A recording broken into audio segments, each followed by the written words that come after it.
नमस्कार। Health education और awareness के इस चैनल गोल्डन हेल्थ में आपका स्वागत है। मैं हूं रवि वर्मा।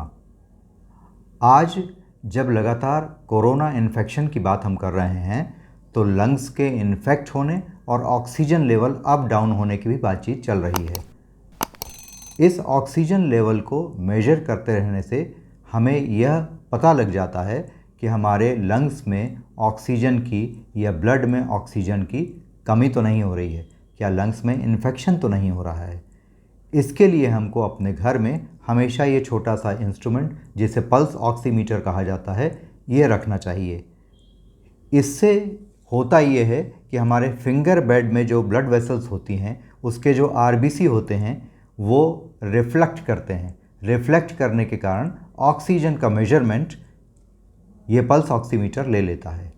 ये ±2% एक्यूरेसी से आपको ब्लड में ऑक्सीजन का लेवल बता देता है। इससे क्या होता है कि अगर आपका ऑक्सीजन लेवल 97, 98, 96 है, चिंता की कोई बात नहीं है।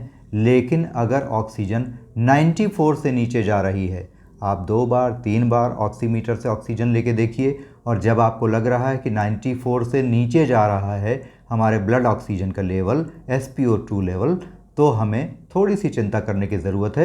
हमें अपने चिकित्सक से परामर्श लेने की ज़रूरत है। अब हम देखते हैं कि पल्स ऑक्सीमीटर में आखिर सही तरीके से हमको ऑक्सीजन कैसे लेना चाहिए। इसके लिए सबसे पहली बात महिलाओं के लिए कि नेल पॉलिश नहीं लगा होना चाहिए आपके नेल्स पर, वरना ठीक से रीडिंग नहीं आ पाती है। इसके अलावा हाथ को आप थोड़ा रगड़ लें, हाथ ठंडा नहीं होना चाहिए, इससे ब्लड का सर्कुलेशन इम्प्रूव हो जाता है। इसके बाद आप इस ऑक्सीमीटर को ऐसा लगाएं राइट साइड की मिडिल फिंगर में या राइट साइड के अंगूठे पर। आप चाहें तो दोनों से एक एक बार लेकर अपनी रीडिंग को एश्योर कर सकते हैं कि मेरी रीडिंग सचमुच इसके आसपास ही आ रही है। अब देखिए कैसे लगाना है इसको। ये लगाया हमने और ये ऑन कर दिया। इसके बाद इसको हमें एक फ्लैट सरफेस पे रखना है ताकि फिंगर में मूवमेंट ना हो। अगर फिंगर में मूवमेंट होता है या फिंगर में किसी तरह का खिंचाव होता है तो उस समय ऑक्सीजन का लेवल अप डाउन हो सकता है, रीडिंग गलत हो सकती है। ये ऑक्सीमीटर आपको अपने उंगलियों पे कम से कम 30 से 45 सेकंड तक लगाना चाहिए, तब वो रीडिंग स्टेबलाइज होती है। ऑक्सीमीटर जो है SpO2 लेवल के साथ साथ आपको यह भी बताता है कि आपके हृदय की धड़कन कितनी है, जिससे आपको ये पता चलता है कि आपको बुखार तो नहीं है। ये दोनों रीडिंग बहुत महत्वपूर्ण होती हैं। अगर आप एक बार सुबह दिन भर में और एक बार रात को सोने से पहले ऑक्सीजन का लेवल चेक करके सोते हैं और जागने के बाद पुनः ऑक्सीजन का लेवल चेक करते हैं तो आपको डरने, घबराने, चिंता करने की ज़रूरत नहीं है। ये ऑक्सीमीटर अपने घर में रखिए और प्रतिदिन अपने लिए और अपने परिवार के सदस्यों के लिए इसका ज़रूर उपयोग कीजिए।